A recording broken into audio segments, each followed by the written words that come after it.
Hello ladies and gentlemen, welcome back to FM Scout. It is RDF and today we have another tactical recreation. This time it is Louis van Gaal's time at Ajax during the 1995 season. That is the tactic that we are going to focus on. It was heavily focused around the total football, originally inherited by the Dutch coaches before him, but we're going to look at this very nice system.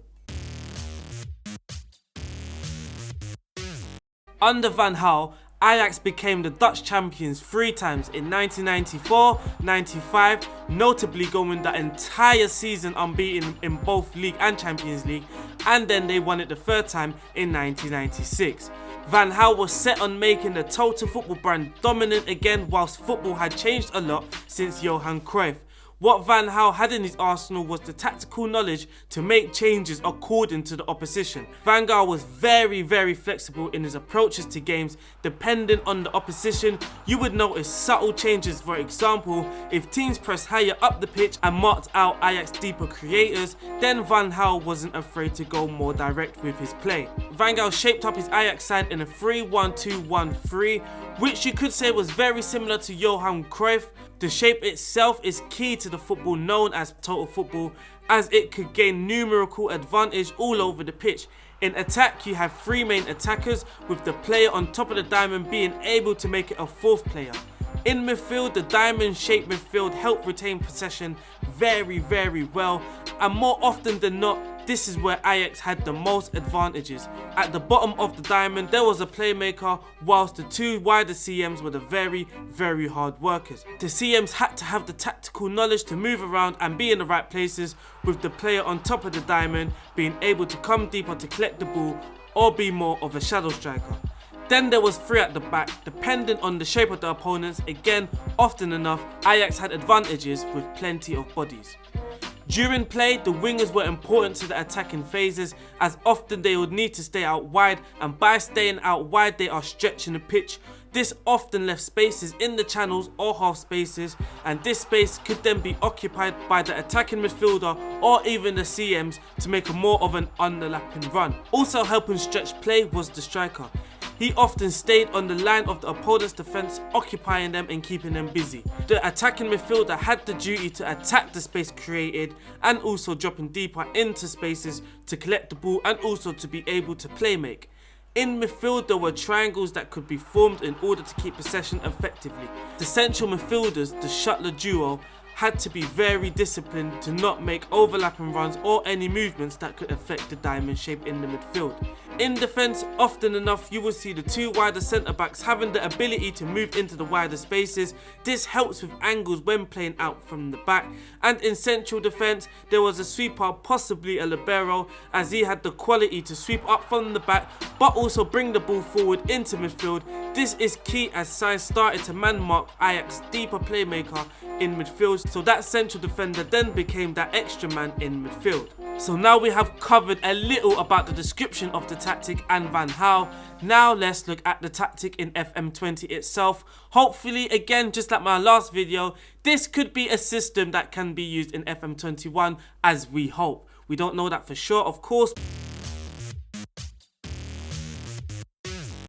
So first off, we're going to start with the mentality. We went with the positive mentality, something that is fairly positive but not too direct as the attacking mentality. This one will purely be more focused on the possession and retaining possession. So in possession, with the attacking width, we are going to be out wide. We want players stretching the pitch in order to create more space centrally and more vertically, and also have those channels open so players can move into those channels. For our approach play, we want to be playing out of defence. Of course, we don't want to be playing more direct as the main focus. Our main focus will be looking to keep possession. So in order to do that, we have to play out of the defence. As you will notice, there's actually very minimal instruction used. I can explain why. For example, for the passing directness, I have left it on standard because now I am going to be using the player instructions really to dictate the play, because like I explained earlier, there was very key subtle changes that Ajax team could make, and I felt that the actual philosophy didn't change, but players and personnel and their roles and duties did change instead. So for that reason, for the passing directness, for the tempo and most of it, we are going to leave it blank, because then I can dictate that with the player instruction. In transition, when the possession has been lost, we are going to counter press because we want the ball back as quick as possible. We want to be able to dominate the game as much as possible. And when possession has been lost, I felt that we needed to hold the shape. I don't feel that this shape was actually disrupted too much.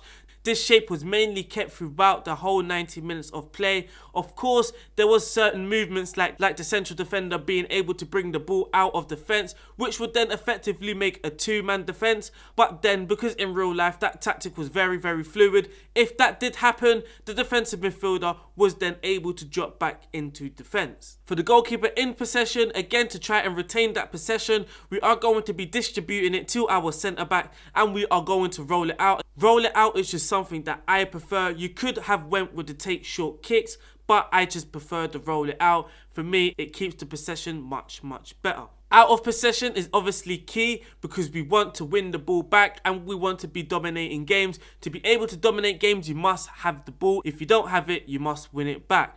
So for our defensive shape, we are going to be using an offside trap because we're going to be using a much higher defense line. Watching Van Gaal's Ajax team, you would notice that a lot of the times the defenders were actually defending around the halfway line or just behind the halfway line if they are playing a very, very strong opposition.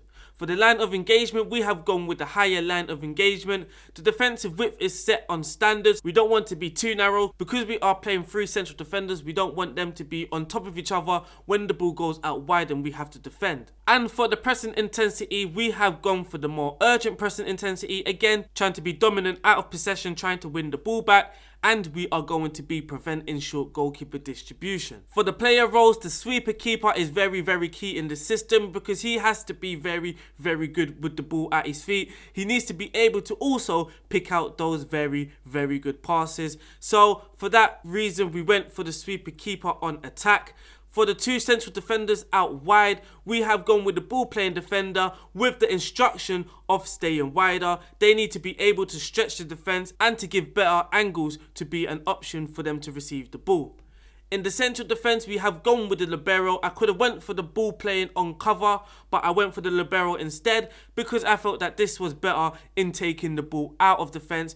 Now for the defensive midfield position, we have gone for the deep line playmaker on support. But we do also have another tactic where when you are playing against the stronger oppositions, like I said, Van Gaal wasn't afraid to drop deeper or have a certain player dropping deeper, and that is exactly what I went for. So in the defensive midfield position on the tougher opponent tactic, we have gone for a halfback but also taking more risks. For the central midfield pair, we have gone for the Carrilero with both instructed to pass shorter and able to try and keep possession just a bit better, especially in the central of the midfield. And on top of the diamond, we do have a shadow striker. I know some people might say, but Jari Litmanen was more of a playmaker than a shadow striker. But we can't discredit Jari Litmanen's off-the-ball movement, especially when it comes to supporting the striker. But also Dennis Bergkamp, the player before him, was more of a shadow striker. He was very, very excellent in this role. For the shadow striker, we also have him roaming from position,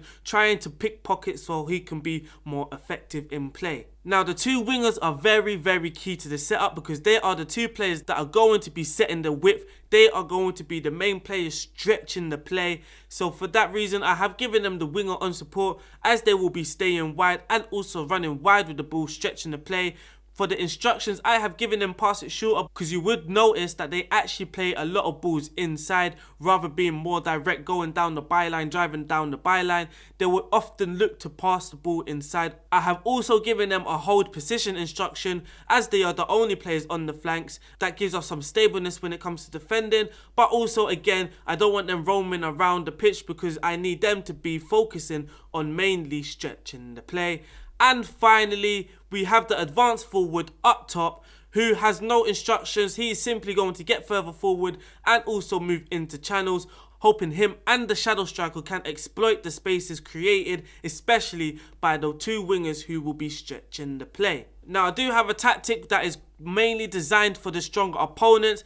This tactic, when it comes to instructions, is fairly fairly the same. Apart from attacking width, I've actually gone with extremely wide, literally just trying to stretch the play as big as we can. You would think that this is more of a risky instruction, and yes, you would be right. This gives us better opportunities to stretch play and hit more of a direct counter-attack, so the players will be out wide and we can play a more direct ball to those players.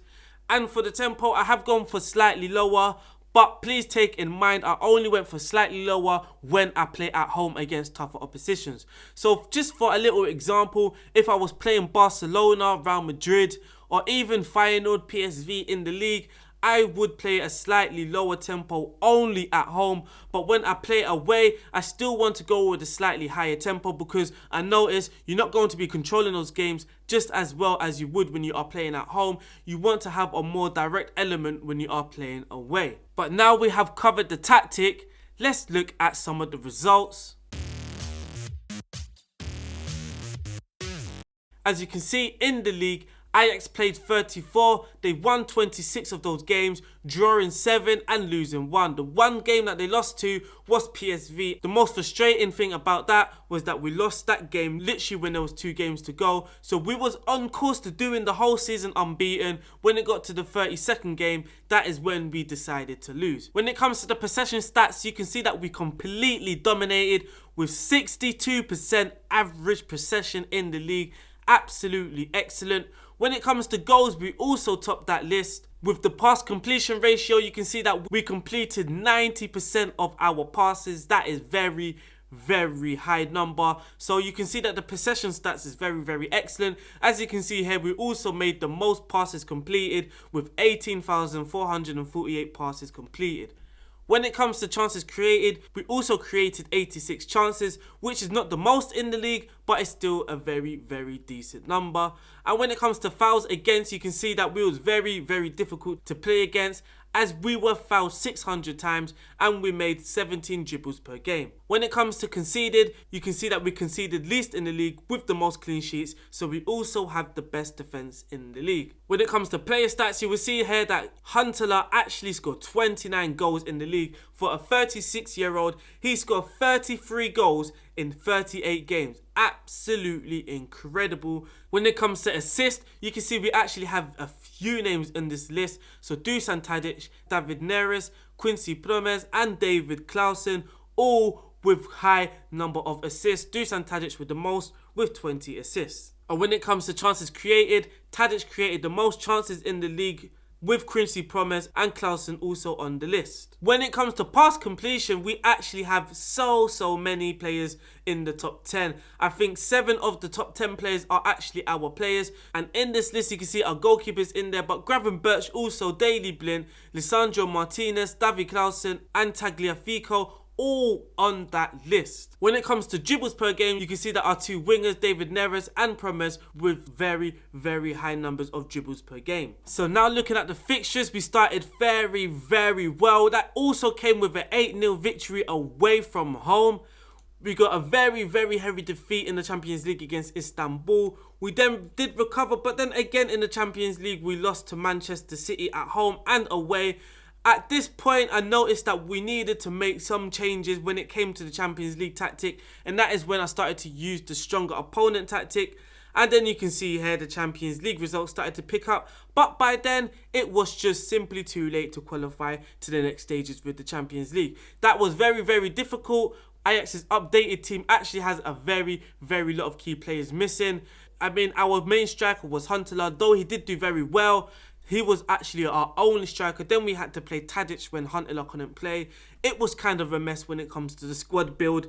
But you can see here, we went on a very another good unbeaten run, getting knocked out in the Toto Cup by Cambor, which was very disappointing. But then again, we went on a very good run. Noticeably knocking out Leipzig when it came to the Europa League in the quarterfinals, but then we came against Chelsea in the semi-finals of the Europa League, and that proved just to be a little bit too much for us. We ended the league with a 2-0 victory at home. Looking at some squad stats, Huntelaar scored very many goals. Tadic got 15 while Anthony got 13. When it comes to assists, Tadic got 24 assists in all competitions, Neres with 13 alongside Promes, and Clausen with 10 assists. When it comes to average rating, Tadic was obviously our key player. He was the one playing in the shadow striker. Promes and Neres was our winger. So the front four, you could say, were the very, very impressive players. Clausen played very, very good. And our left back, who I had to transform into a centre back, played very, very well as a centre back. He is actually a very, very solid centre back. But that is it for this video, guys. I hope you've enjoyed it. I hope you've enjoyed this little surprise. I wasn't actually planning on making this recreation. I only did because it got a high number of votes when I was asking which tactic to do. Again, I hope you've enjoyed it. Please don't forget to like, subscribe and comment. I hope to see you soon. Peace and stay safe.